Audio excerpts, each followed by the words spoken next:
to Wholesale Hotline, where we cover everything to do with wholesale real estate. I'm Jamil Damji. I'm Brent Daniels. And I am Pace Morby. And together we cover the most important parts of wholesale real estate. Lead generation. Conversion of sellers into contracts. And dispositions. Guys, remember, when you're watching this show, do us a favor and squad up in the comments. Make sure that you are liking and subscribing to the YouTube channels and in the Facebook group Wholesale Hotline. Most important, we want to know we're doing a great job for you and helping you build your business. So go give us a review on iTunes and or Spotify. So squad up and enjoy the show.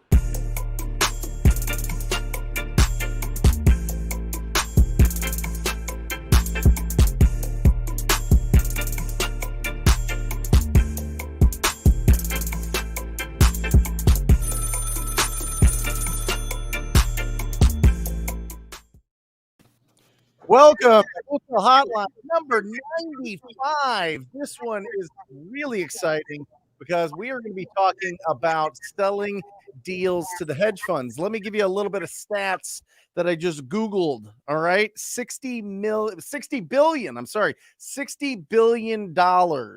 is the estimate that the hedge funds are going to put into residential real estate. $60 billion. It comes out to about 442,000 homes. And I know what you're thinking. That sounds like a whole lot of houses for just greedy big corporations to own. But the fact is, there's 139 million homes in the United States. This is about 2% of the rental portfolio, rental properties. And there's about 22 million rental properties. It's only 2% that they're saying are going to be owned by hedge funds. So it's really interesting that we get these numbers out, because I think that we have this kind of thought that they're everywhere and they're buying up everything and it's going crazy. Well, just pump the brakes here. We're going to get into some realness here. And I'd love to hear from, obviously, from Pace Morby,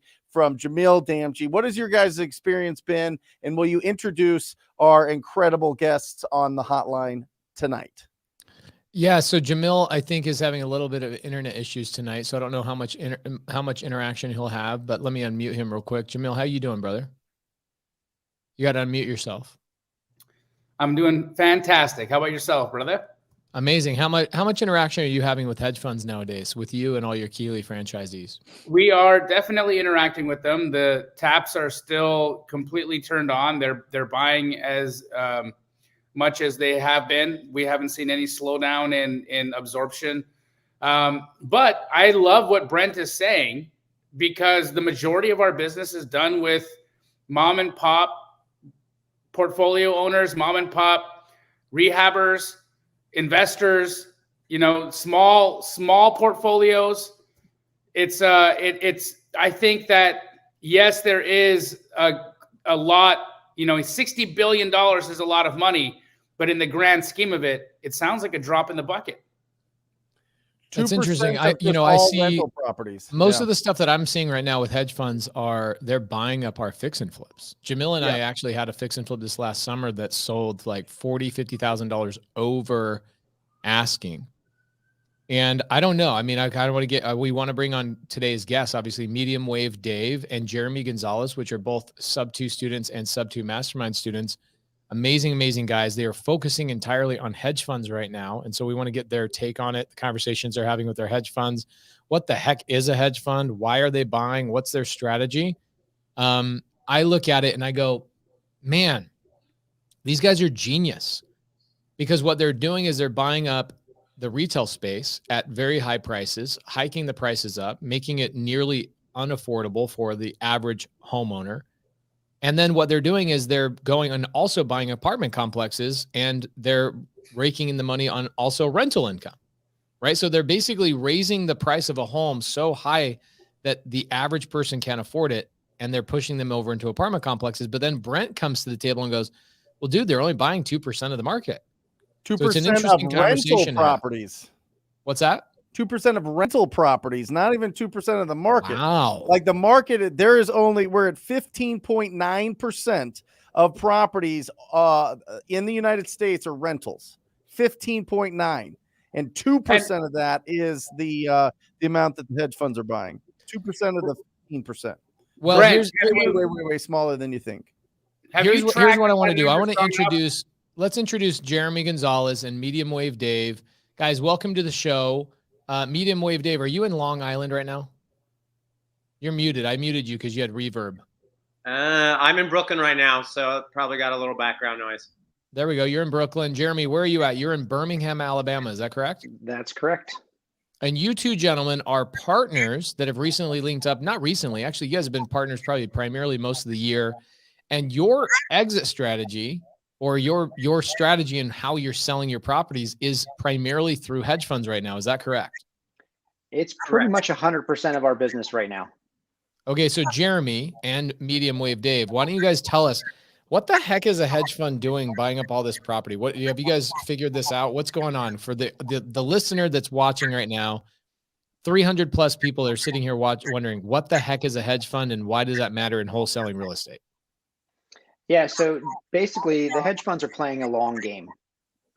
They are buying properties right now. Everyone knows they're paying very close to, if not above, market value, and they're turning them into rentals and holding them long term. So, while you might think they're losing money by buying these properties at or above retail, they're making a very fair, if not good, return for their funds and for their investors.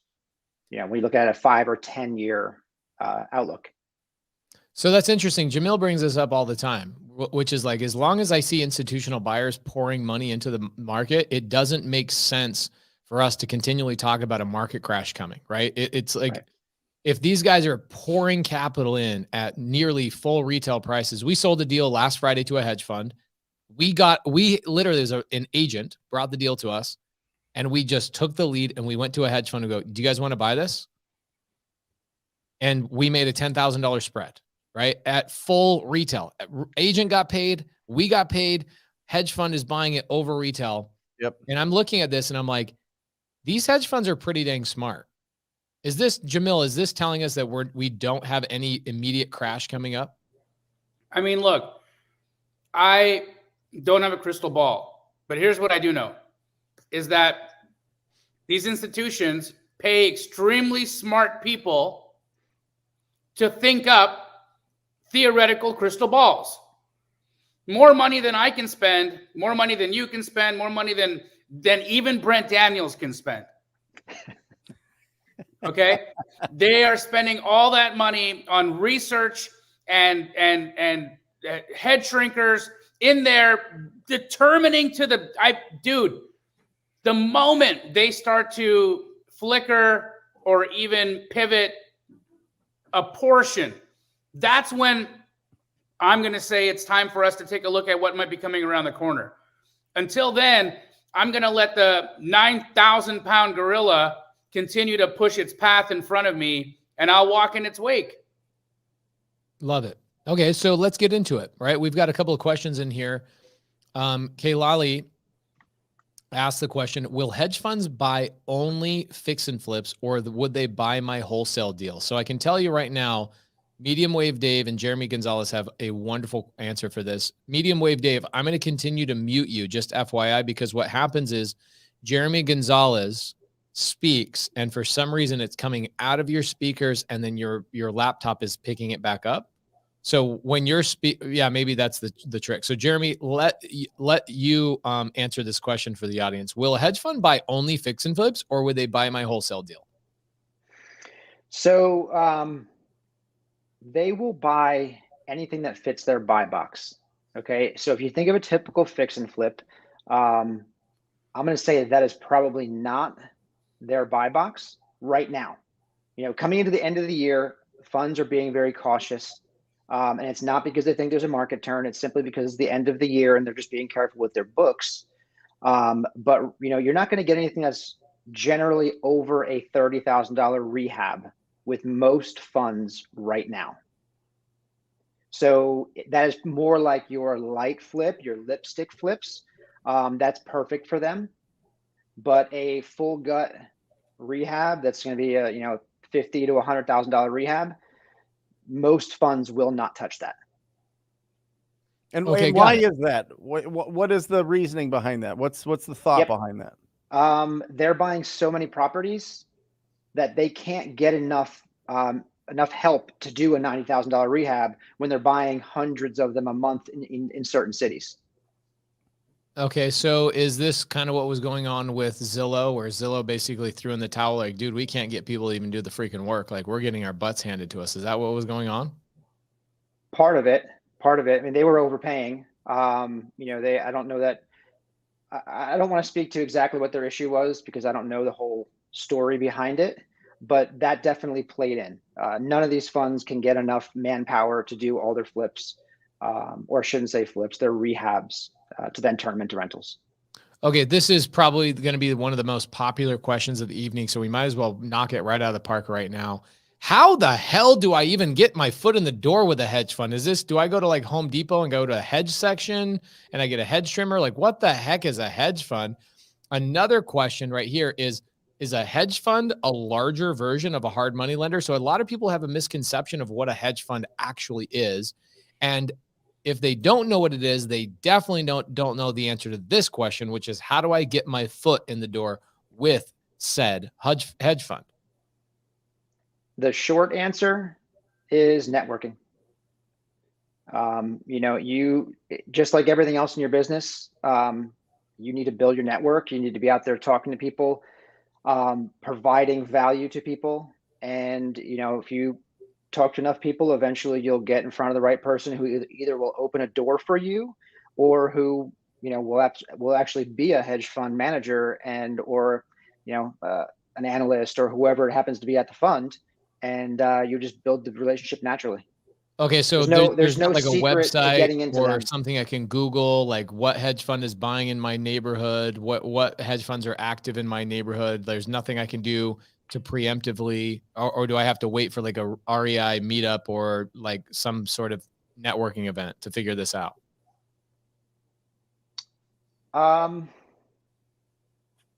You could find out. You could go to your title company. They may or may not tell you who's buying in the area.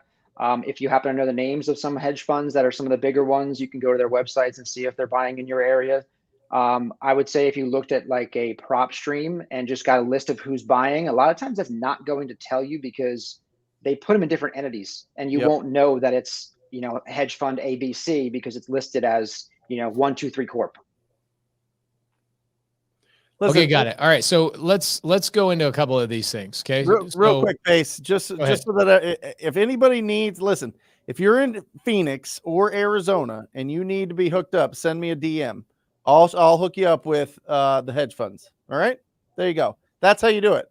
Just start asking people. Just start going to. We did $204,000 last week from the hedge funds. And the beautiful thing about it, and I don't know if you guys are experiencing this in the multiple markets that you guys are in, but when they do the inspections, it's not like Open Door and Offer Pad where they beat you up and try to hit us. At least on these ones that we closed, they just took it as is, closed it like that. We're done with it. Maybe they're overwhelmed in Phoenix. Maybe they just don't have. They walked it. I mean, I would have asked for something, but they didn't. It was they took it as is, and all cash. It's absolutely incredible. So okay, cool. So let's make sure the audience has some traction, some takeaway stuff right from the get-go. So letter A, what is a hedge fund? A hedge fund is a collective group or a company that is bringing tons of money together. Pension funds, right? They manage a lot of pension funds. They manage other people's investments, and they have billions. Blackstone has trillions. Okay. Blackstone is actually backed by the Federal Reserve. Did you guys know that? Insane. They're so big. They have that much money. They go out and they're buying properties, not so they can turn around and make a quick dollar. They're buying properties so they can play the long game, like Jeremy Gonzalez said. Okay, so they're going to investors like us because they don't have an acquisition department. They're not cold calling foreclosures and probate. They're going to investors and realtors like us, Jeremy Gonzalez, Medium Wave Dave, which we'll get a little bit more nitty gritty into like how people can do deals with you and how you guys can help people in specific markets here shortly. But I want to make sure people have information so that if it's a market that you're not operating in, or if Keegley's not operating in, people know exactly what to do and what a hedge fund is. Okay. So a hedge fund is basically somebody's managing billions and billions of dollars, and they are willing to pay retail, right? They're not paying retail every time, but the deal we sold last Friday was a listed property with a realtor. My team goes, why don't we just start submitting some deals? This is a couple of months ago. Why don't we just start submitting some of these listed properties to hedge funds and see what we could get back?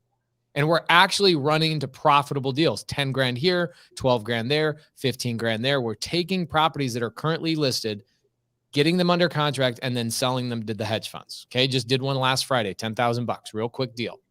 So there's amazing, amazing opportunities right now, guys, where these hedge funds are not like the local fix and flippers that need to buy at 65, 75, and maybe upwards of 82 cents on the dollar. They're paying more than that. A lot of times they're paying way more than that, and they're easier to deal with. Okay. So a hedge fund is an amazing opportunity for you. If you're having a hard time, you're locking deals up maybe a little bit too high for a traditional fix and flipper, you need to find a hedge fund in your local space that you can work with, or find somebody in your local network that has access to a hedge fund, because I can tell you, they're not just talking to any old wholesaler about any old deal. Okay. They are professional organization, people that went to Ivy League schools that don't, I was going to say an Android joke. I was going to say nobody at a hedge fund has an Android, but I don't know that as a fact. So got to pull that joke off the table. These are incredibly intelligent people, and they're not going to waste their time on, hey, I have a lead. Can you help me comp this? That is not how this is working. Okay. So Jeremy and Medium Wave Dave, now that we know what a hedge fund is and the opportunity that exists, Brent Daniels just said he did $200,000+, not last year, not last month, but last week.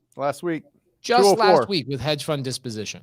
But let me tell you this. The one thing that is really, really important here is most of our wholesale deals are way more than 30K that's needed in renovation or updating.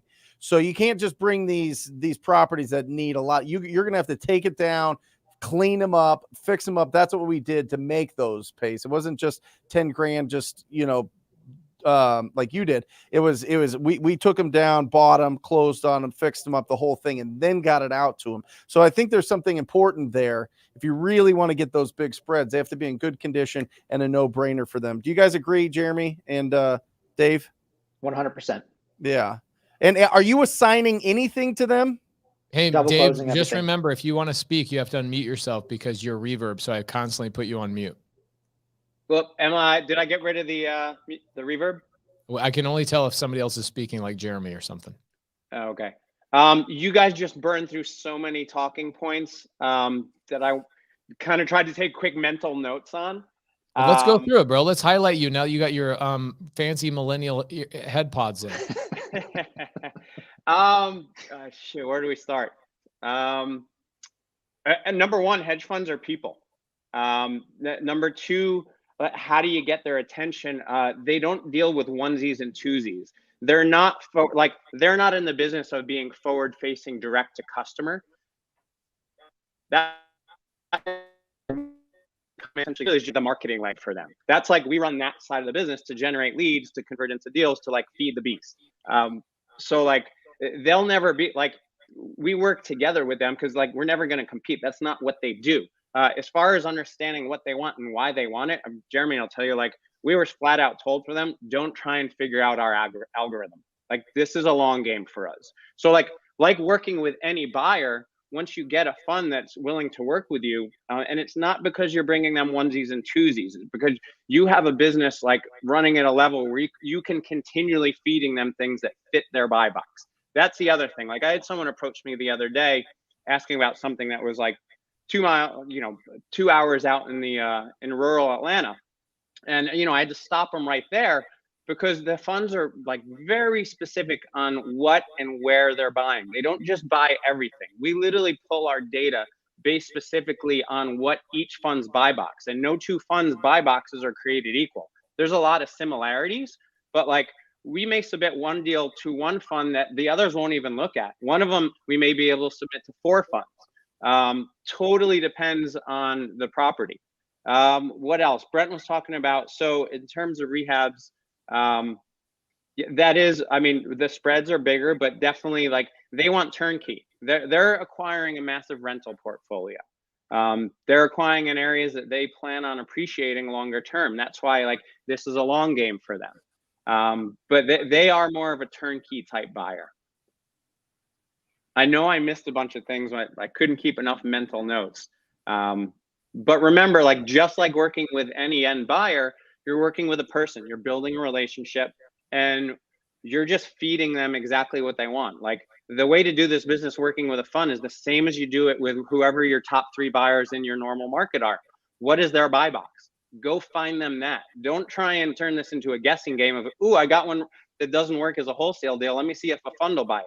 Well, no, market specifically towards what you know the fund wants. Just the same as you'd market specifically towards what your regular buyers want. Okay, explain cool. What the buy box is. You know what I mean?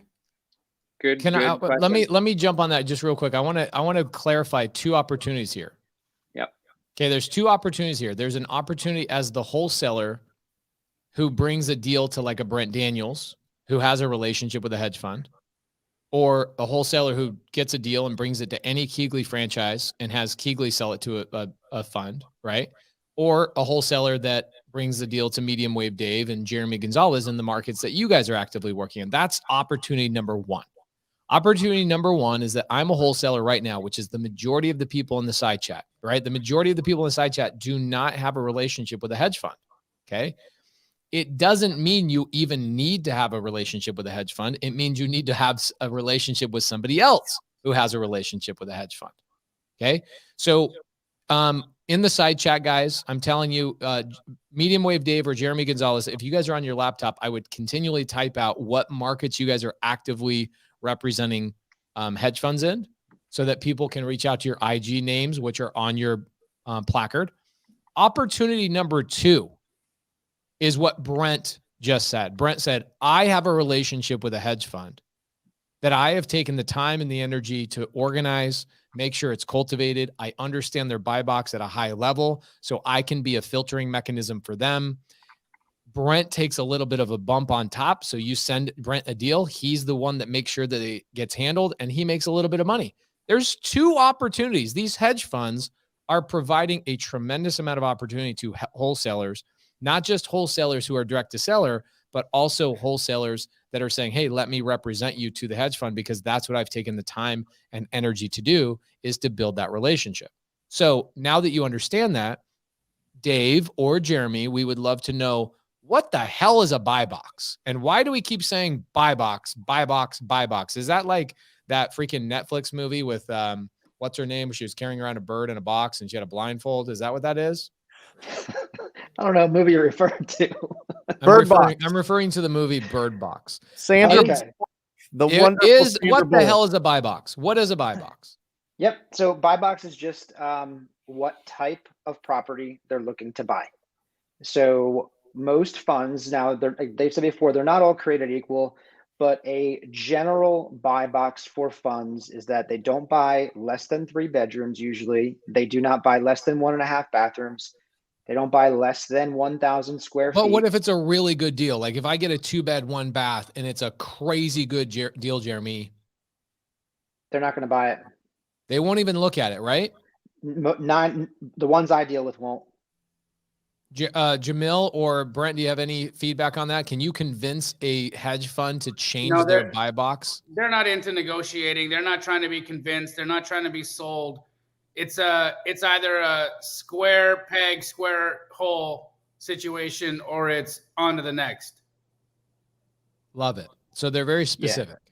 Yeah. And because they're looking at so many properties, it's our job to make it as easy as possible for them to say yes. Yep. Right. So we want as many check boxes as possible. If they've got 5 things they're looking at and I'm sending them a 4 out of 5, they're probably going to reject it. Interesting. Okay. So Jeremy, I buy in Atlanta. but I only buy cash and creative. So let's say that I run into a cash deal in Atlanta. How do I submit a deal to you or Medium Wave Dave in Atlanta? Because I think you guys are doing hedge fund work in Atlanta. Is that correct? Yes, we are. Okay. Where else are you guys doing deals? Birmingham, Nashville, Kansas City, Tampa, Orlando.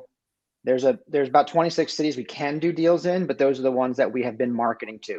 Okay, great. So let's say that I'm in Birmingham, okay? And I'm marketing in Birmingham.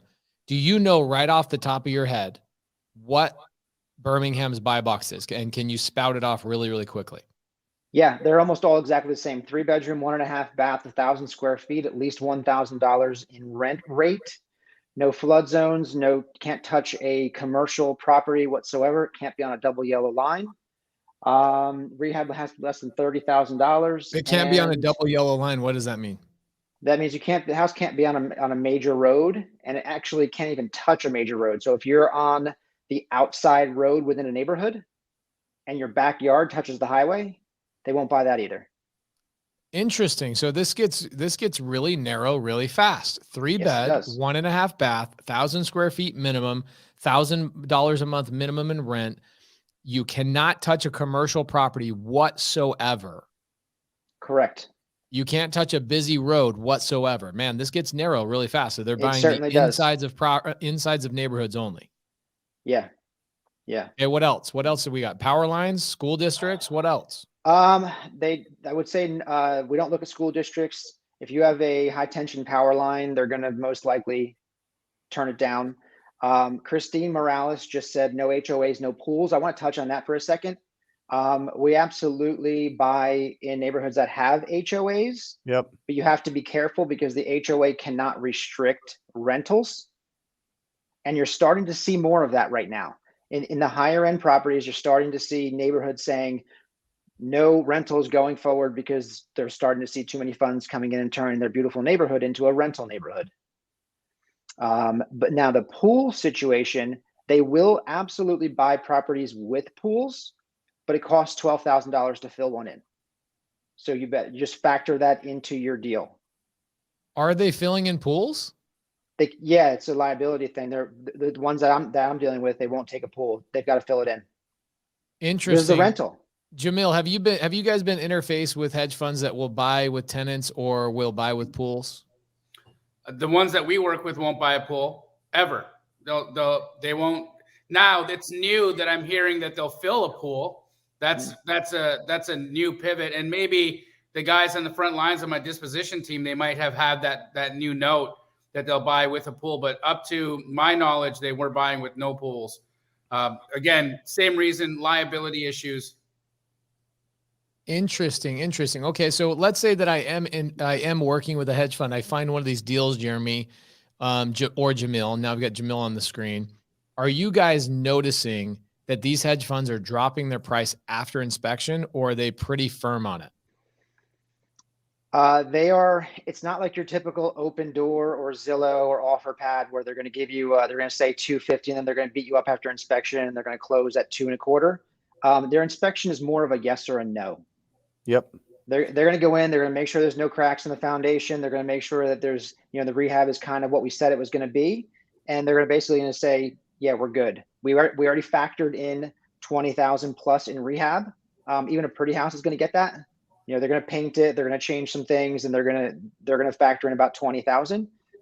So yeah, they're just going to say yes or no. So Pace, that absolutely affects the wholesaler in how they're structuring their deal. That's where this becomes sticky and hard. It's not about whether or not we can create the opportunities. The opportunities are there. You've got one wholesaler with a great house that could potentially work for a hedge fund. You've got a hedge fund that, say one of the ones that either Jeremy or Medium Wave Dave work with, and they say, okay, let me submit it. You're running into your inspection period at this point. They run through basically the entirety of your inspection, and often what ends up happening is they go past. So you've got to be okay with or either get a 15, 20, or 30-day inspection if you plan to do business with a hedge fund, because they're going to need that amount of time to turn around that answer. Now, okay, this is really good tactical advice. Brent, are you seeing this with your same acquisition team? Are Yeah, you and I'm having Jeremy. By the way, guys, don't blow me up for hedge funds all over the country. Just Arizona. We just work with them in Arizona. Jeez Louise, it's going. Alejandra's killing me right now. Like literally killing me right now. So anyway, I'm gonna get this on. I'm gonna show you one of the hedge funds buying criteria because I think that's important. It's like a little quick PDF. Give me a second. But yeah, they're coming in. Listen, here's the thing, and this is a great question. We put it on the market. The hedge funds are buying it on the market, right? And then you connect with those agents that work with the hedge funds, and then all of a sudden you can bring it to them and get an offer on that deal before you put it on the market if you want to do that. Okay, so you're referencing Ryan's question here where he says, if you go through all the trouble of buying, cleaning it up, why not just put it on MLS to get top dollar and a bidding war rather than go to the fund? So what is the benefit of going to the fund over just throwing on a retail market? They're paying the most. They'll outbid everybody. And not only are they paying the most, but they're also not charging you any sort of, because if you're the seller of a deal, right? Let's say you're wholesaling a deal and you put it on the MLS, guess what? You're the seller. So you have to pay both sides of the commission. You have to pay the listing agent and the buyer's agent. Am I paying fees out of these deals, Jeremy and Medium Wave Dave? Some of them you are. Okay. Do you mind explaining that to me? Yep. Some certain funds will take a 2 or 3% commission. Yep. On their deals.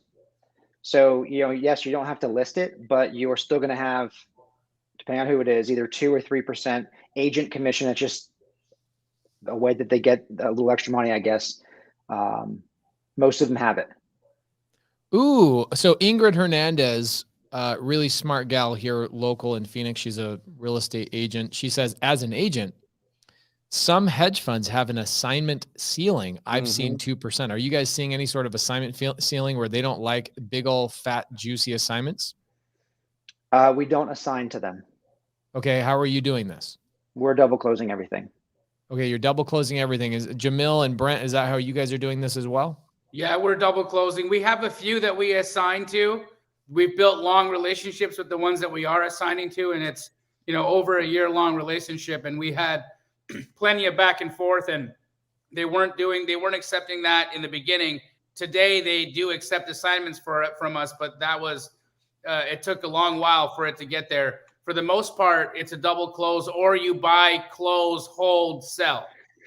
Okay, so this on the screen right now, Lenny's comment is really, really good. He said, in reference to a previous question from Ryan, he said, I sold my flip because I sold my flip to the hedge fund because it was the highest offer, and they closed cash compared to the traditional conventional buyers who take longer closing periods. Guys, when you're fixing and flipping properties or you're wholesaling properties, what happens a lot of times is you put your house on the retail market on the MLS and you think you're going to the highest price.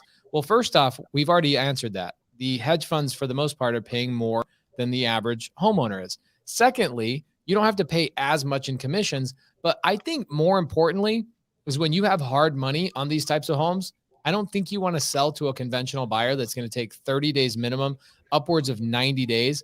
And I've had deals just in the last couple of months. I'm sure Jamil, who also fix and flips a lot, same as me.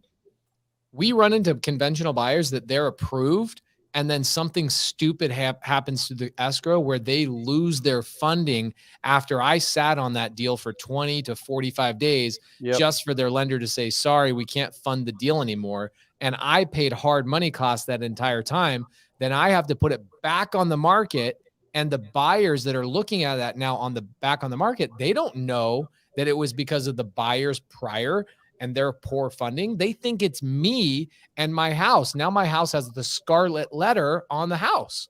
People think that my house has a problem. So you can avoid all of that garbage by just going through a hedge fund is what we're essentially saying. Is that correct, Jeremy? Absolutely. Absolutely. Cool. So I'd actually like to hear Jamil's take on that because he's probably doing a little more volume than us. But deals still fall apart with hedge funds. Oh yeah, like this isn't like the golden goose of like you're just getting a layup money for sending an email. Like there's still, and Jeremy kind of deals more with our disposition, but like there's still a lot of back and forth. And they will pull the plug. They'll accept I've had this happen multiple times.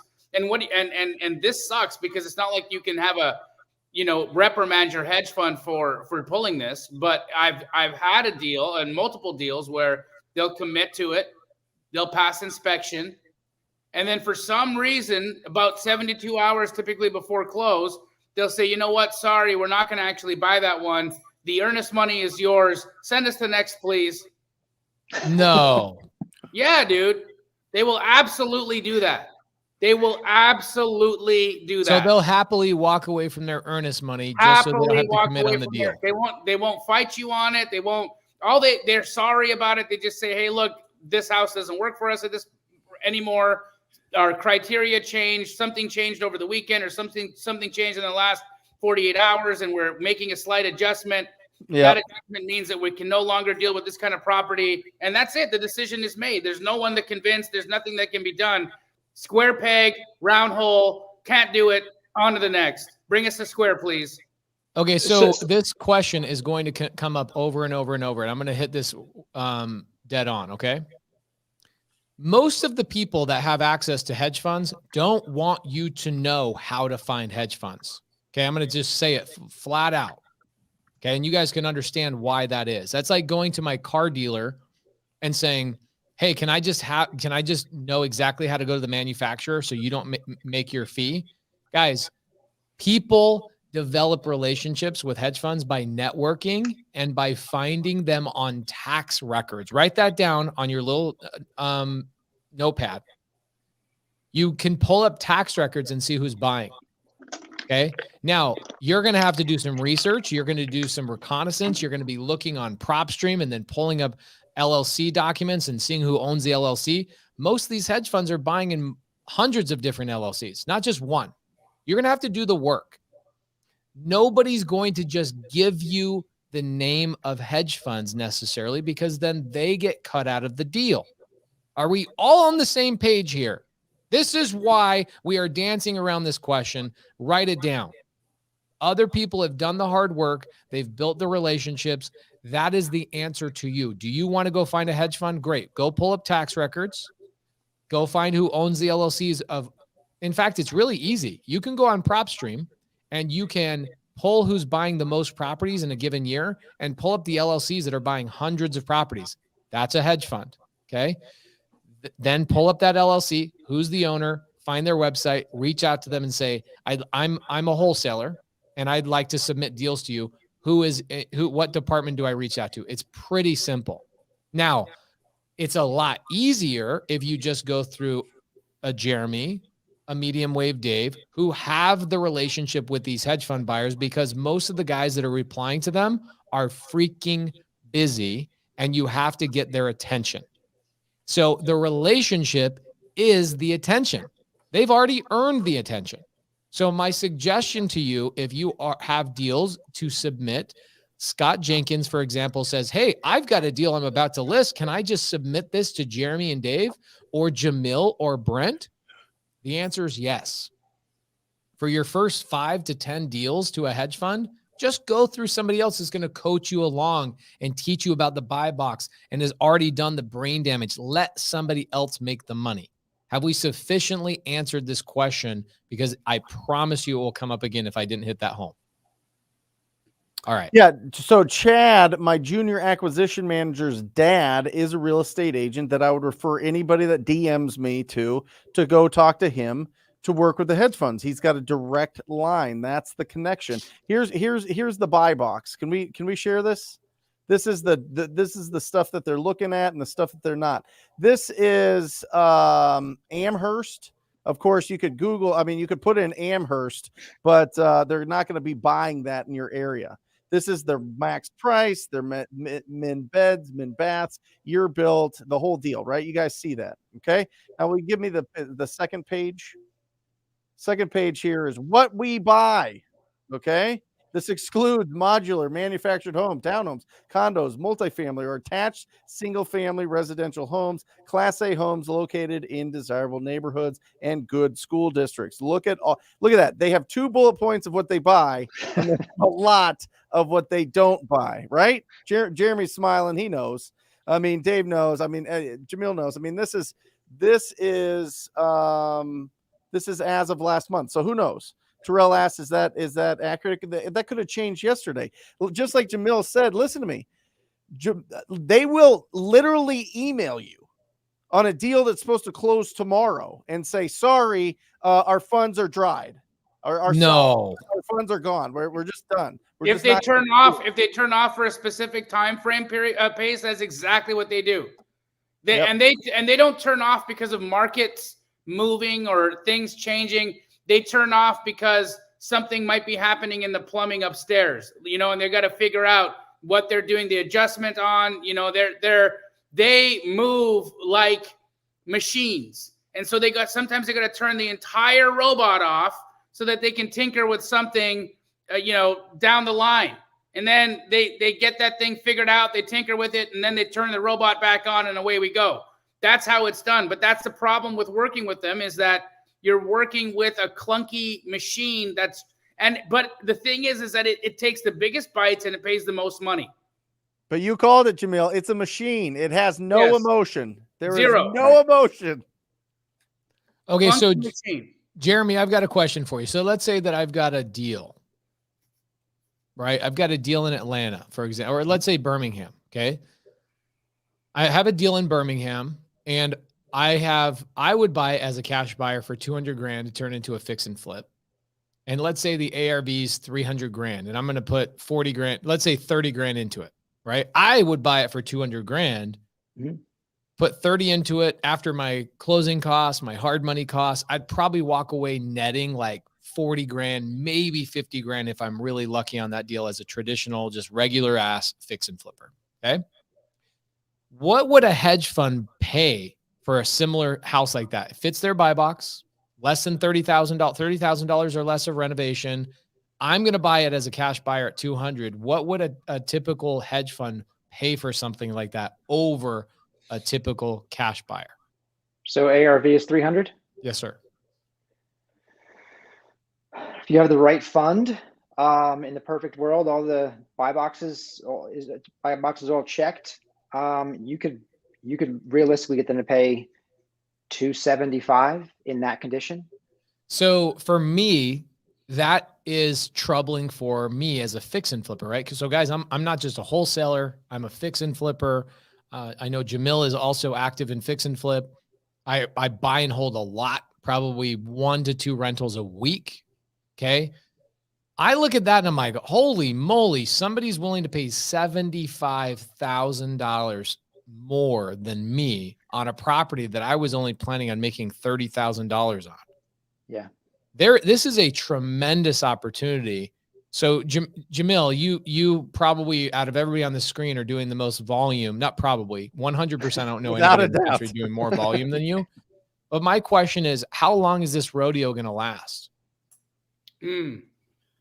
I wish, Pace, there was a real juicy answer that I could give you. But, the way that it's looking right now, with inflation the way it is, with the housing shortages that we've got, I don't think that they're dumping tens of billions of dollars into this space on accident.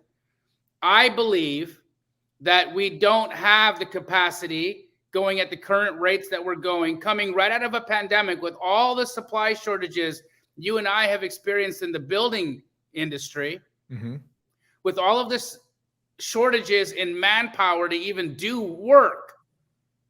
People aren't even coming into work to do the construction.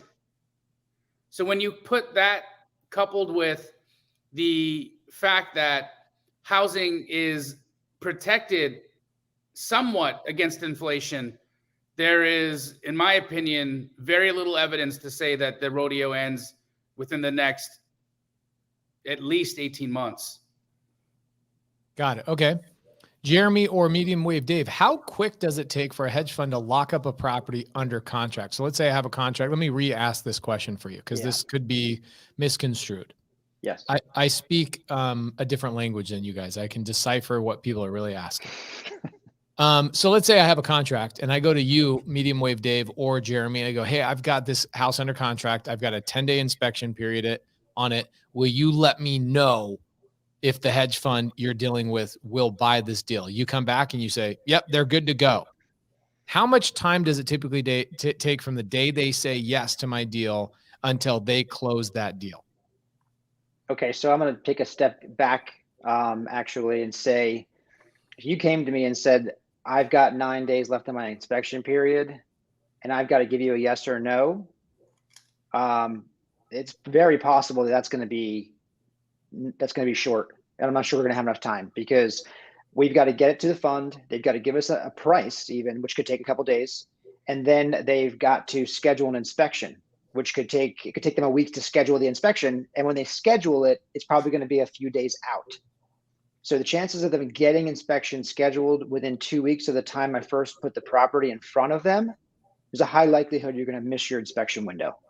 Okay, so Jamil referenced earlier, get your houses under contract and make sure you've got a 15, 20, 30-day inspection period.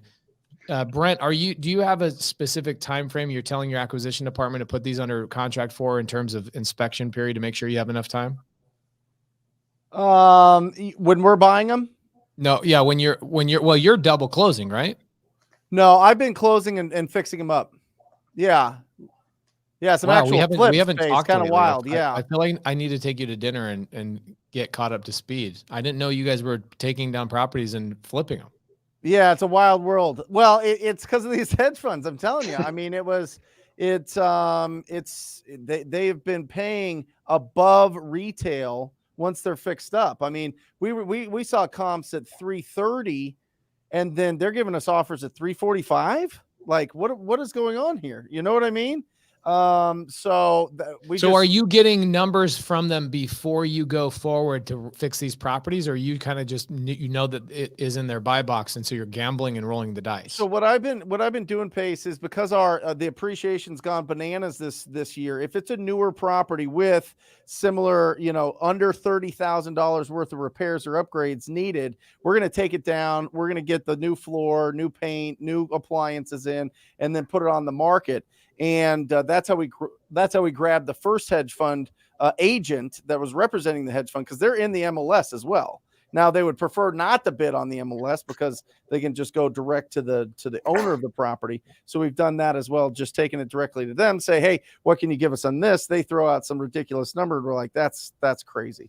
So I don't know if their strategy is they're going to do retail plus whatever they think appreciation is going to be by the time they close, or what they're doing with their strategy here in Phoenix. But it has been like record-setting sales each time. They're doing it because if they can buy where they're already holding, Brent, the values continue to appreciate those neighborhoods, it's the smart play. Let me ask you this, Jamil, because you would be the perfect person to ask this. I had a buddy of mine send me, it's from the Epoch Times. I've never heard of it, but they said Biden's plan to combat corruption includes new real estate rules. They're looking to put like regulations in place on every single cash purchase in the country. And right now there's only 12 cities or states that, or 12 counties that do this in the country. I didn't understand why. I guess they were thinking maybe people are money laundering or doing something goofy here, but why would they do that? Why would they want to put more regulations on real estate? I think that there is conversation topics to be had, conversation pieces to be had on both sides. Is housing right? Do we have the right to affordable housing as human beings? And I think that you've got a Democrat in power, and those conversations get louder when you have Democrats in power. And so that's the conversation that's being touted today. And can they stop cash transactions from happening? Fuck no. No way. There's no way they can do that. What can they do? They can tax them. Yeah. They can drag them out. They can make them longer. Right. They can make it a little bit more difficult. Look, there is no doubt in my mind that we are creating a situation here, that the reckoning will have as to what the impact of driving housing prices is, how high as they're going over the next 5 to 10 years will be on us as a society. I don't know. Okay, but all I can say is that I'm riding the horse. I'm along with everybody else in here. We can't really say. And Brent, the sad thing is that conversations like that will continue to happen, and legislation might ultimately get passed that could be, because it's false demand right now. That's not true demand. When somebody's going to pay you $15,000 more, the housing market was supposed to be determined by people like you and me and our parents when actual home buyers are there to purchase a house. Yeah. And when they say we're not ready to buy a house anymore, or economic conditions have changed and interest rates have slightly adjusted, and I'm not ready to buy a house, or lifestyle changes happen in generations, whatever the course may be, we've seen the cyclical nature of housing show us its head. We are in a incredibly long bull market that makes no sense. And you've got big institutions tripling down on how much they're betting towards that bull market continuing. So will regulation be needed to calm the appreciation, what looks like never-ending appreciation? If you restrict supply the way that it is restricted, when does it stop going up?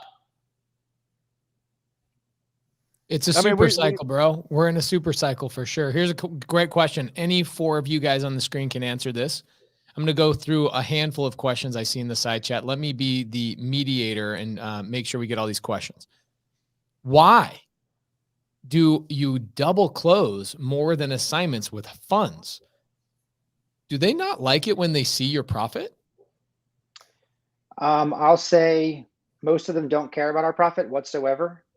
The reason we double close is most of the funds don't want to be forward facing. They don't want the sellers to see who they are. They don't want to deal with the paperwork of the sellers. And it has nothing to do with them seeing our numbers. We actually send our contracts to them. They see exactly what we bought it for. So no, there are a couple funds like Amherst that you could actually assign to, but the rest of them, they want to buy it from our company. Right. Okay, got it. So why do you have to double close is the question. You kind of answered it, but you got to be a little bit more specific, Jeremy. I'm trying to coach you along here. Well, funds don't want, in my opinion anyway, I could be wrong on this, funds don't want their name getting out there and everyone seeing exactly what they're doing with their money. So they sort of hide behind the transaction by having us buy from the homeowner, and then they buy it. A random LLC buys it from our LLC. Jamil, you got any feedback on that? Bro, is this not just doubling down on a narrative that we've been saying for the last 6 months, maybe 8 months, that if you, dude, you only move in shadows if you're afraid of being seen.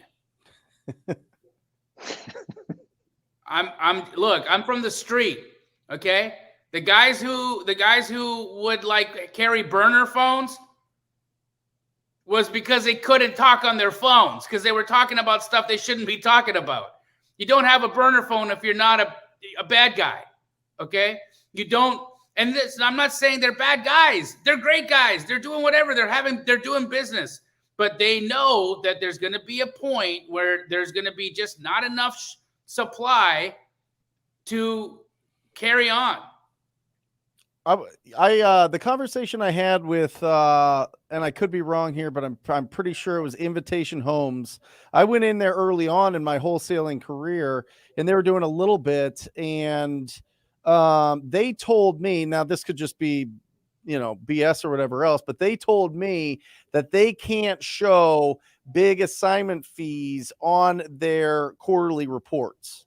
They can't show that. They could show what they bought things for, but they can't. If there's a fee there, for some reason, their board wants to know what that is about, so they just don't do assignment fees. That's what that makes a lot of sense. Yeah. I like that. So I don't know. I don't know if that's it. It made sense to me on one level, but on the other, they might have just, they were also telling me that they would only give me like $5,000 a deal or something. So interesting I sold stuff. sold it to other people.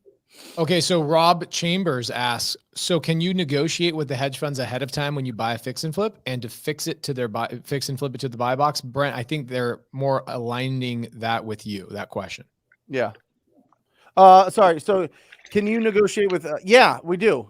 Absolutely. Now, here's the thing, Rob, sometimes oftentimes they want to see pictures, and want to know the condition of the property and what they're up against. So, we can tell them what's going in. We can tell them, what we're doing to fix it up, but we always have gotten an idea from it a little bit ahead of time. Love it. Okay. Here's a great question. Tyler Townsley.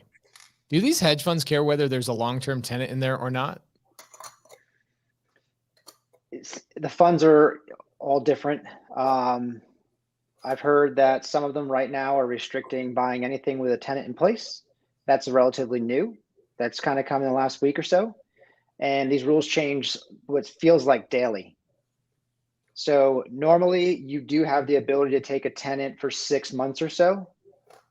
And then obviously they want the ability to raise rents. They want the ability to take a property to market rents. And if you've got an existing lease in place, then they're sort of limited to what they can do. All right, here's a good one for you, Jamil. Jamil, you want to read this out loud and answer this one? T-Town Supreme asked, Jamil, what do you think of Grant Cardone's prediction of interest rates dropping in the next year on Ryan Pineda's podcast? First and foremost, love Ryan Pineda. Awesome that Grant Cardone was able to appear as a guest on the podcast. And those are two really intelligent guys. Now, I'm interested in Grant's prediction of interest rates falling because personally, I've been hearing the opposite. That we are heading towards slight bumps in interest rates. I don't know what specifics he is, and I didn't hear the podcast, and so I'd love to hear Grant's reasoning as to why he's predicting that interest rates are going to drop in the next year. Maybe he's predicting that there's going to be some economic, maybe he's got some economic foreshadowing that he's doing. He sees a chink in the armor right now or a chink in the armor that he thinks is creating some weakness, and it's going to require the government to further stimulate the economy and print more dollars and drop rates. But I can't see that happening. I just can't. The market is so liquid right now. It's just really wet. If you ask people in Wall Street to describe what the market is or what Wall Street is right now, the answer is wet. Yeah, I mean, how do you reduce inflation? Interest rates. That's economics 101. I mean, you know what I mean? Like the buying power goes, huh? They got to raise rates. Yeah, it's got to go up to combat inflation. So it has to. I just can't see it. Yeah. Ryan Peterson, one of my students in sub 2, is doing a lot of novation agreements. I actually just sent him 2 deals today from my team. Ryan Peterson says, we're selling all of our novations to hedge fund buyers. Dave G. I don't like calling him Dave G. To me, his name is Medium Wave Dave. Okay. How dare you call him by his government name? It's Medium Wave Dave. Medium Wave Dave, one of our Atlanta projects is about to be done, sending you a DM. So that leads into another question. How can people get a hold of you guys in the markets? I want you guys to say what market you're working in again. How can people get a hold of you in those markets that you're working in? Go ahead, Dave. DM's a great way to get. I know I'm on Instagram regularly. That's kind of why I'm using the Medium Wave Days. It just makes me easy to find.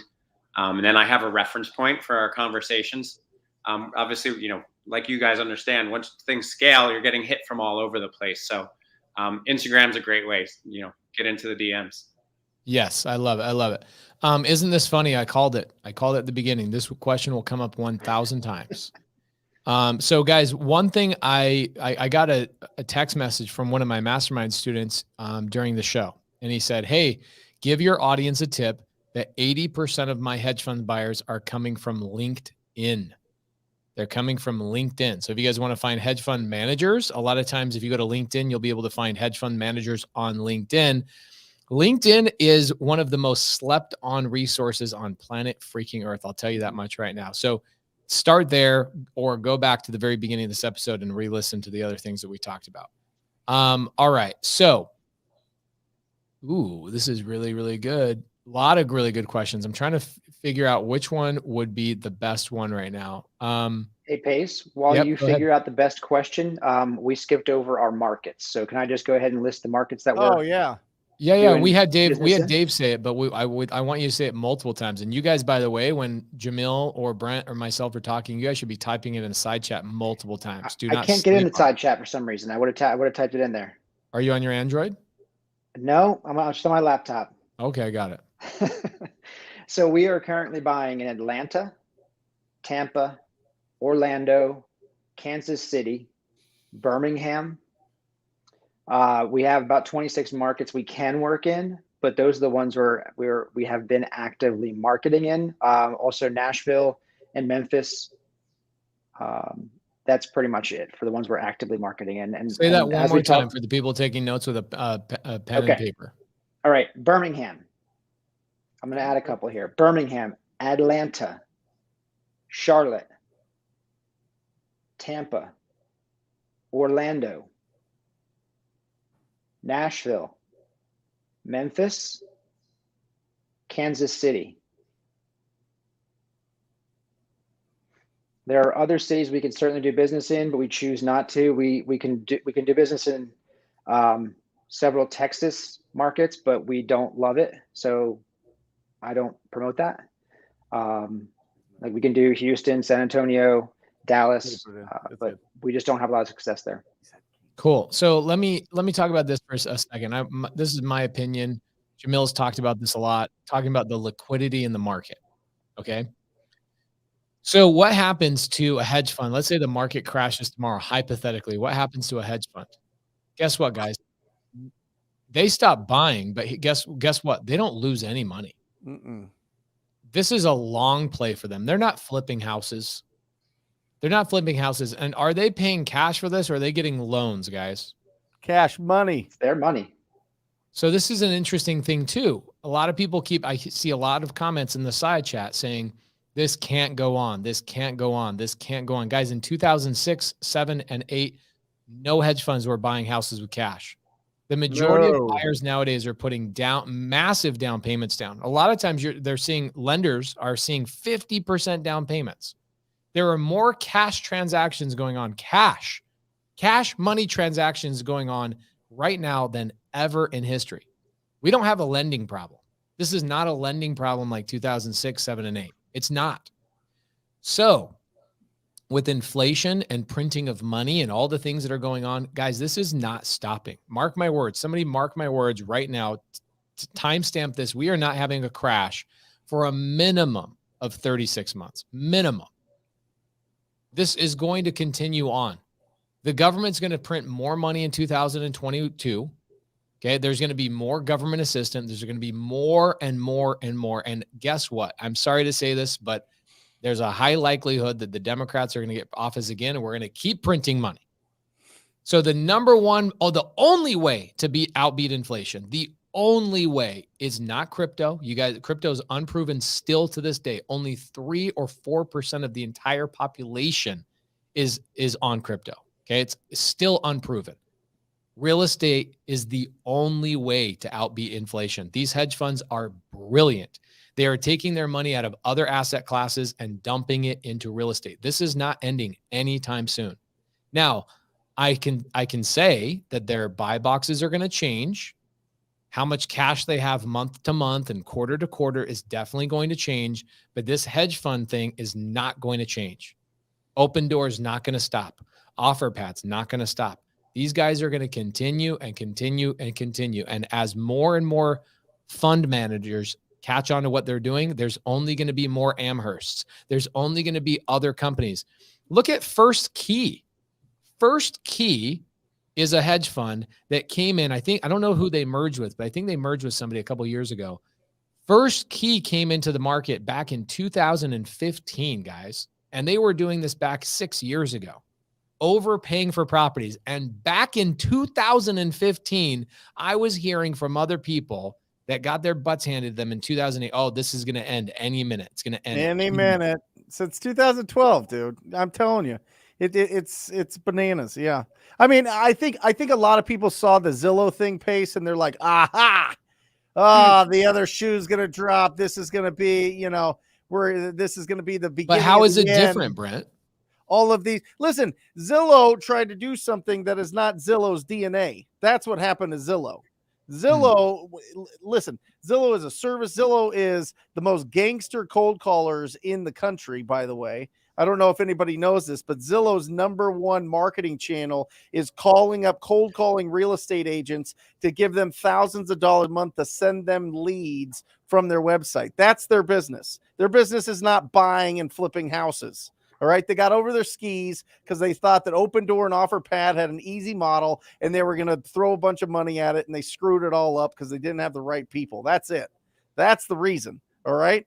Now, these other guys, their DNA, Open Door, OfferPad, they came in, they started doing this model of buying these properties, cleaning them up a little bit, not doing a great job with rehabs, but just letting the market just take these properties. And that's what they do. That's that's their business. That's their DNA. So you're going to see more people like that. And then the hedge funds come in with $60 billion this year to buy single family residences, probably 442,000 of them. And they're going to hold them for the next 10, 20 years. When Blackstone put this whole plan into place in 2011, they sold off all their properties to different little hedge funds and got a 49% return. They got $7 billion return from just buying these properties up in the downturn. They probably could have kept them, but they wanted to do other things. They wanted to buy other things. You could read all this, you could Google it, you could check it out. But that's the model. And then the hedge funds come in and they go, okay, that sounds like a pretty good model. We can get this cash flow because we bought them free and clear. We can keep the maintenance on these things for a little bit. In the next 10, 20 years, they're going to appreciate, and boom, we've got a nice return on all of our investors' money. What I like about this is this, okay, this conversation right here. Okay, let's pull this up and let's make this full screen. Guys, check this out. Yep. This is rent rates for the last 50 mother-freaking years. Mm-hmm. Okay, do you think this is stopping anytime soon? Abso-freaking-lutely not. It doesn't even look here. Look on right here, okay? This is 2010, right, when the market dipped a little bit. Look at that little blip, came down, and then boom. Even in 2001, remember when the Twin Towers got crashed into? There was a little market correction. Guys, look at this is not 50 years. This is literally 80 years of data. Market rent and inflation is going to justify these long-term hedge funds for forever. There's nothing you can do to stop them. There's nothing you can do to stop them. They're going to win. And it's the same thing with anybody that buys and holds. And if you play the long game in real estate, you win 100% of the time. Yep. Wealthy people have known that since the beginning, right? I mean, so do you think this is just people that control the land controlled everything? Do you think this is just money managers just getting more and more intelligent and saying, dude, what are we doing? Why were we not just doubling down on real estate 20 years ago, 30 years ago? Why is this such a big rush the last 10 years? Or has it always been going on? And now with the advent of the internet, we're just figuring it out. Pace. Go ahead, Jamil. Sorry. They found an opportunity for them to be able to control a market. That's it. If you can control a market, if you can control pricing, you're in a no-lose situation. That's what I think. I agree with this 100%. And there's over the last 10 years, there's been a lack of new home builds. That's what it is. They see it. It's easy math. Easy math. But there's no way they're involved in that. There's no way they're involved in manipulating any of that. That's the reason why they're getting away with it. And that's why it's incredible and it's genius. And it's the way that investing should be done. You look at market conditions. You look at the ingredients. Look, man, if I want to bake a chocolate cake, if I walk into a house, I see all the ingredients on the table for a chocolate cake. And I have an opportunity to bet on what that person's going to make. and I bet on vanilla. I'm dumb. That's good. I like that. Look what Samuel writes. He says the only way real estate will crash is by an apocalypse. I mean, it didn't even crash with a worldwide pandemic. It didn't crash with any of that stuff. Send everybody home. Shut down businesses all over the world. Real estate did not only not crash, it blew up. People that are holding real estate in 2020 and 2021, I mean, we got appreciation in 2021 alone of $6 million in appreciation on our portfolio, just sitting there doing nothing. Mm-hmm. That's a worldwide pandemic. Remember, Jamil, when you and I just barely left the Chicago airport almost 2 years ago, coming up in March, we land at home in Phoenix, and we then look at the news and they shut down the Chicago airport, and then Trump did the national emergency. Guys, I wish I had a magic 8 ball. I wish I was one of these hedge fund managers and said, all right, let's buy everything. My gosh, these guys are making money, and they're manipulating. What's interesting too, and I'd like to get your guys' opinion on this. Do you think these hedge funds are so intelligent that they're investing in apartment complexes as well, and they're manipulating both sides of rentals versus single family homes, and they're causing people to sway into apartment complexes? And instead of building more single family homes, which they should be investing their money in if they really cared about the American population, what they're doing is they're investing in more apartment complexes to be built so that there's affordable housing that they can then control, raise the rent rates on single family houses, and they win on both sides? Or am I thinking that that's too smart? No, they're looking, again, they're looking at all of the things that they've got in play, and they've got geniuses over there who know that if they do this one, if they turn the knob over here on this one thing, if they increase rent on single family house, they're going to push people over into more multifamily living, and that'll drive them in there. They can give them rental incentives, and then all of a sudden you've got rent going up 8 to 10% a year in multifamily as well. It's already happened. It's already happened. Jeremy Gonzalez and Dave, let's give everybody, we've had basically 500 live viewers this entire episode. This has been a great episode. A lot of people watching, a lot of really great comments. Great show. Let's give the people a way to reach out to you. I will take this question off the screen so people can actually read. Anybody that's on YouTube right now can read your Instagram handles. But is there an email? Is there like a Tinder profile or something that somebody can reach out to get a hold of you guys? So I would say, to Dave's point earlier, once you start getting deals sent to you from 10 different channels, it can become overwhelming. It can be easy to start losing or just misplacing deals or leads and have us not get back to you. So if you could hit us up on Instagram, I'm Jeremy.Gonzalez12, as my screen says there, and hit up Dave. If you've got a deal that maybe you don't have Instagram for some reason, you don't want to hit me up there, you can send a deal through our web form. Dave, I think mine's JV with Jeremy. That's mine, right? Yeah, we could use JV with Medium Wave Dave. Will work for now. Okay. Yeah, and caveat, we never touched on this, regarding the buy box. It is very specific on, kind of what Jeremy went through, but it's also very specific in any given market to the zip codes. And they tend to be a little more on the fringe. So not just because Atlanta is a really big city. When you start getting more rural, it's probably not going to fit. If you're, super downtown, it's probably not going to fit. So just keep that in mind. I mean, the zip code is probably going to be the quickest qualifier for us. Yes or no. We may create a web form that will kind of have a smart form that'll kind of pre-filter that. But right now, just hit us up on Instagram.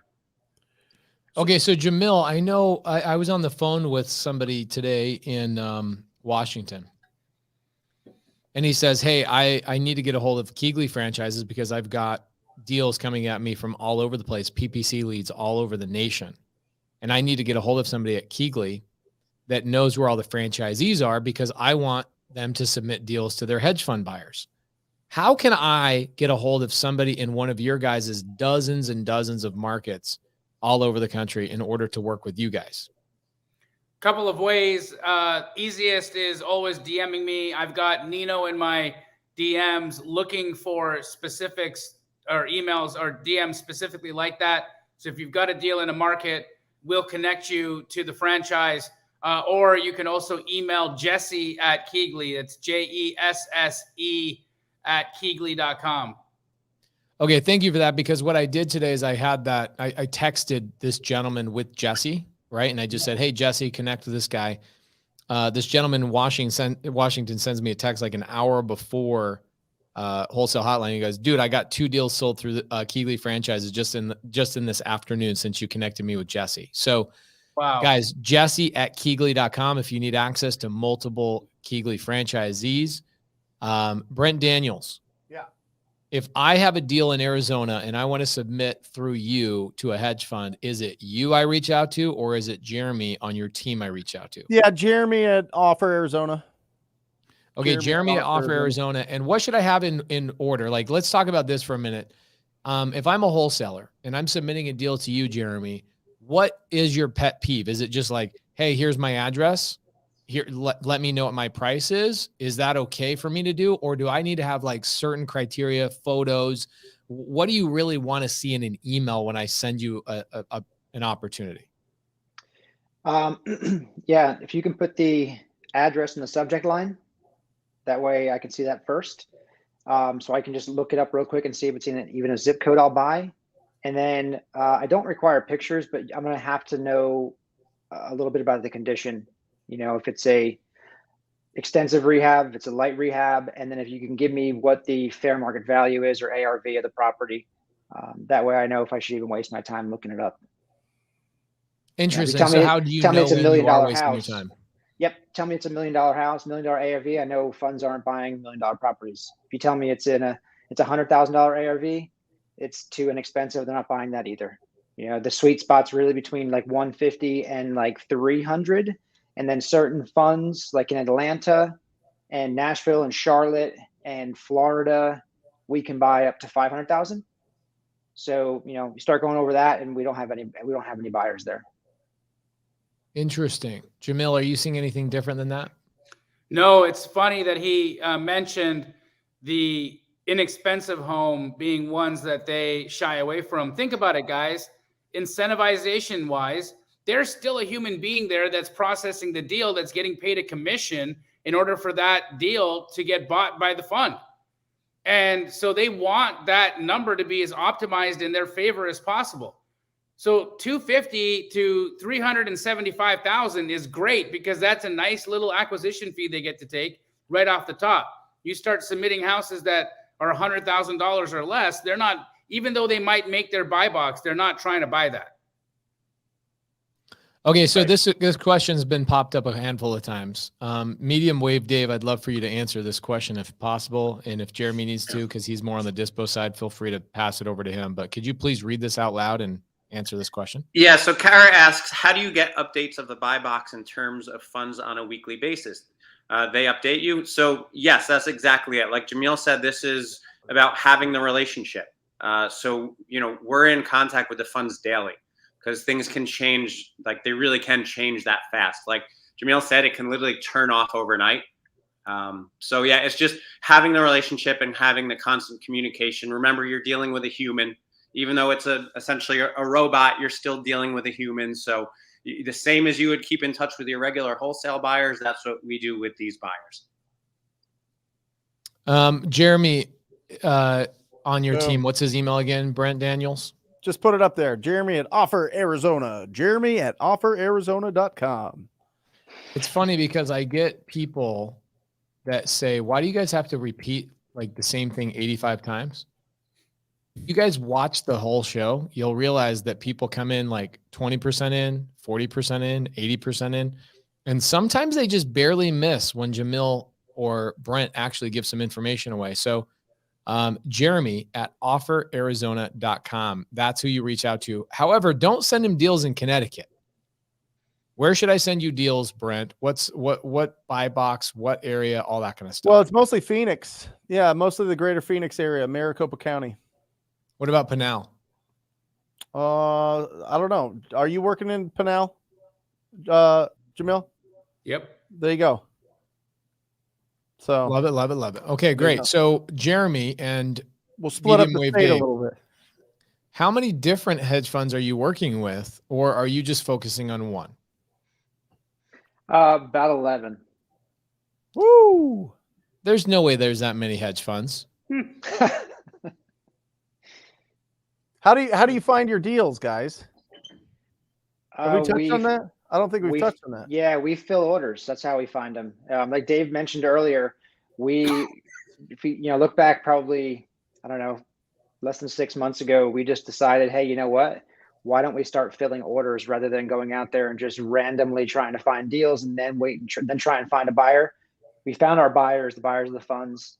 We found their exact buy box, and we pulled lists that only fit their buy box. So, most of, we're doing the same marketing strategies everyone else is doing. And we're just going after mostly pretty houses. Like, what are you calling them? Are you mailing them? Are you door knocking them? What are you doing? Mostly text messaging, some calling. Yep. And you're able to go after the properties that are in better shape, newer properties, right? Yeah, we're really competing against realtors. Right. And what's your average deal size? Spread? Yeah. 30,000. Woo! Okay. Hold on a second. I love that.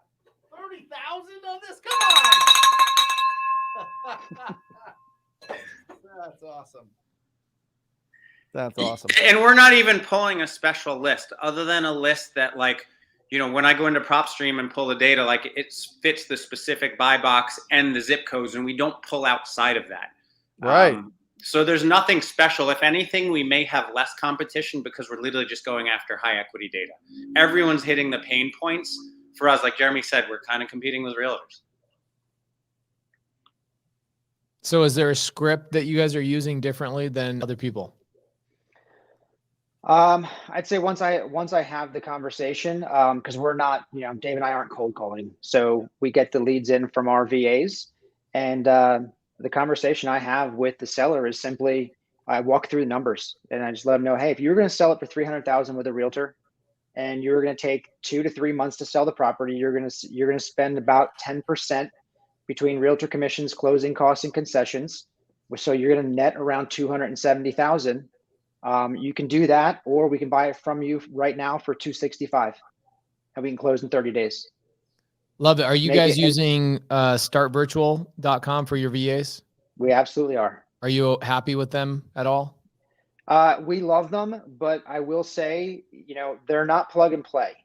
Just like anything, you need to truly make them a part of your team, coach them, love them, and they will do well as long as you do those things every single day. They're not robots. Like watching Dave talk about it on his social media, like, hey, these people are our family. And it's kind of fun to see you guys building this team. It's really, really cool to see where you and Dave have basically gone in just the last, 8-9 months. It's been really fun to watch.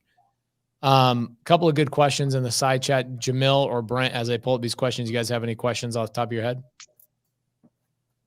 How are you funding all these? Are you doing double close? Are you doing pass-through funding on almost all of it? Transactional funding? No, just pass-through funding. We're using their funding on almost all of it. And they're fine with that. Yeah. So you're double escrowing it. Yep. Jamil, you're right. People call it double close, huh? Yeah. That's great. All right. Kara has another really good question. Will a hedge fund start to ignore you if you send less deals to one fund in particular because you have more funds you're working with? They are still people. So I guess, yes, you can hurt their feelings if you try hard enough. Okay. So do you ever run into a situation where you're sending the same deal to all 11? No, I don't recommend that. And why not? Because there's going to be some knucklehead that does that. Yeah. Because what's going to happen is you're going to have 5 of them say, we'll take it. And then you have to explain to 4 of them why you're not accepting their offer on the property. Now you look like a turd, right? Right. And then you do that to them 3, 4, 5 times in a row, and they stop taking your call. That's not a fun situation to be in. Right. Omar says, are you guys buying and locking up these properties without doing inspections? Aside from this past Saturday, I haven't seen a single property we've locked up in the past 6 months. Nice. What kind of how important right now with them What's on that, Jamil? monthly basis? You know, if you walk us through your, you know, what kind of a list size wise you're pulling, what that kind of looks like, and then how many of these can you guys slam home in a month? Dave? So literally like the industry standard KPIs that you guys give week after week after week are like exactly correct. I'll say we've scaled down our texting a little bit, just dealing with software issues. You know, just like any business, we're putting out fires every day. But we switched to launch control and it caps those with what we can hit. So we have 2 VAs texting and we're maxing out 2 plans at, you know, 50,000 individual prospects a month. You know, we're adding cold calling.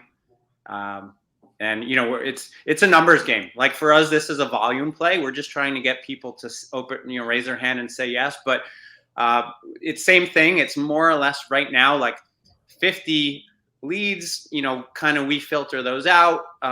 Of that, I'd say we have a higher close rate. Like once something actually gets pushed through as a lead, you know, you guys like the industry standards 1 in 50. I think when it actually gets pushed through, we're much better than that. Like we may be as good as 50%.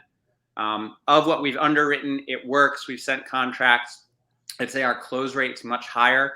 As much as things happen faster with a fund, when you get to that point, it's still like we're filling a pipeline because you're still like the industry standard KPI is like 13 follow-ups. And, you know, that's still very true. We get the layups where we've closed deals like on a text with someone we've never spoken to, but like treat it like any business. It's exactly the same. Like the numbers are exactly the same. We just, I think, can close a little higher percentage. I think Pace, what do you say? You're at like 1 in 15 or something? Yeah. Yeah. So I think our close percentage when it gets to that point is maybe a little better. Yeah. A couple of really good questions in here. Kara, same thing. She has great questions. I feel like she's got some fear, Kara. I don't know if it's Kara or Kara, but I hope it's one of the two. How quick do you get a response that they will start looking into your deal after you send the fund your property? Well, it depends on what time of day it is and what day of the week. Just like to give you an idea, I sent one on Saturday afternoon, and on Sunday morning, I got a response that it was being underwritten. You know, you're normally going to have something back within 24 to 48 hours. And that may not be a full commitment, but at least they tell you that they are looking at your deal and they're going to come back with a price. Love it. What do you guys do if you lock up a deal and the hedge funds don't want it? We usually have a pretty good idea that the funds will, but it does happen. And at that point, we kind of just go back to the sellers and tell them that it's not going to work for us. Because they are really our only buyer at that point. Love it. You know, we're locking these things up for basically full retail. Okay. So one of the last questions we'll ask tonight. Okay. Syed, we already talked about that. Ooh, webcams.com.chat, girls and boys video chat. You guys see that in the side chat? That's a good one. Sorry guys. That was Matt. He posted that. Oh, I love it. Thanks, Matt. I needed that. I was wondering what I was going to do after this live. But now I got it. Thank you. T-Town Supreme says, what is the trend you're seeing with land or is it purely single family homes? Wow.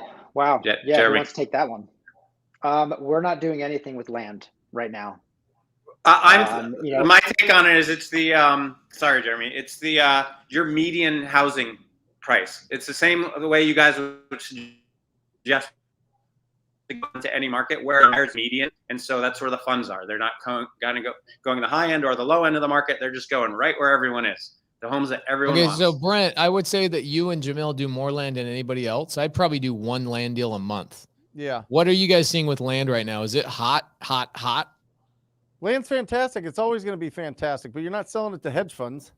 Right. You're selling it to developers, right? Developers, neighbors. Yeah. I mean, there's a ton of opportunities. It's just, listen, land, they either want nothing or they want 10 times what it's worth because they are convinced you could build, the Eiffel Tower on this, 8,000 square foot lot in Glendale. You know what I mean? It's just not going to happen. But that's what people have, these hallucinations. So, but one thing I do want to mention here is it's really, really, really important. At least this is coming from Jeremy, who's texting me right now. It's really important that you communicate and respond to these hedge fund guys as quickly and as often and as positively as possible. Because if you try to play like you're a big deal, or you try to be a little bit saucy or bring some attitude to it, or you're ignoring them and you're not responding quickly, they will block you. You will be done. They don't care. People are bringing them stuff all the time. So make sure you're being super positive. You're communicating really well, and you're building a nice relationship with whoever the fund manager is. It'll really help you out. The more that you can get that connection, the more you're going to be successful if you're going to go with this strategy, for sure. Dorian says, Pace, how do we get in touch with you? I'm telling you, even if you're one of my best friends, I reply to Instagram DMs more frequently than I reply to text messages. In fact, Dave, Medium Wave Dave, is one of my friends. I love him so much. And him and I communicate primarily through Instagram DMs. I even communicate with Jamil through Instagram DMs. So Instagram DMs, I legitimately answer each and every single one of them. Unless I'm in a meeting, then somebody else helps, like say, hey, Pace isn't available. But Instagram DMs are so easy for me because I can hold my phone up. I can record a 1-minute response to you and send it to you immediately just by letting go of the button. And so it makes my life really easy. So send me a video chat on, not a video chat, but send me a video question on Instagram DMs and I'll get back to you. A couple of things. I really want to highlight this. Tyler Townsley, mastermind student of mine, says, got it. Thank you guys. So much value every freaking day. Go join Jamil's Agent Outreach Challenge tomorrow at 10 a.m. Jamil, how's that freaking challenge going, dude? Bananas, man. It's been incredible. The just amount of eye-opening conversations that we've been having on those lives is incredible. People are getting it. They're understanding how to hack the system and how to do this in a cooperative way. A lot of reasons why people never went to try to work with agents in the first place was just fear of looking dumb, not knowing what to say, or they're, a lot of times we fear that what we do in our business isn't worthy of working with a licensed individual, I think sometimes. And that's not the facts. We bring so many amazing opportunities to real estate agents. And even with respect to these gentlemen here that we saw today, there would be plenty of opportunity for them to extend their marketing outside of direct to seller and increase their opportunity and the number of opportunities they have with agents. Yeah. We buy so many freaking deals from right through realtors that it's just mind-blowing. And I always feel like I got the cheat code because rather than having to talk to, 50 homeowners a day, I talk to 50 agents who are talking to 50 homeowners. And it takes the same amount of time and I'm talking to way more people. Jamil, I have a hack on that. We literally had this conversation this afternoon and this morning with the VAs. I was like, we're hitting so much volume that are there deals that we're leaving money on the table? So, you guys love to lead with value. It's one of the things, Pace instills in us. And so imagine going to a new agent and saying, hey, we have these leads that didn't work for us. We can give them to you as a layup, and coming to an agent with a warm referral to someone that already raised their hand, wants to say, yes, it's not a deal for us. And bringing that to an agent. That's the Chris. If you know Chris Craddock, he's an incredible guy, nice guy, but that's all he does. Yep. He has a huge vertical where he makes millions of dollars a year simply referring off deals that don't work for our purposes to real estate agents who will kick you back portions of their agent commissions. It's an entire vertical that you can have in your game. If you guys don't know Chris, I think Brent can introduce you to him. Great guy, and that's how he's making a ton of money.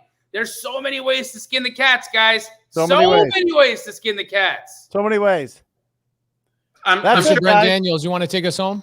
That is our show. That is Wholesale Hotline number 95. Hedge funds with the two best in the country doing it right here. It's Jeremy Gonzalez. That is Medium Wave Dave. Thank you for joining us. You guys are incredible. And remember, guys, there's 3 rules that the wealthy follow, okay? They don't trade time for money. They build businesses.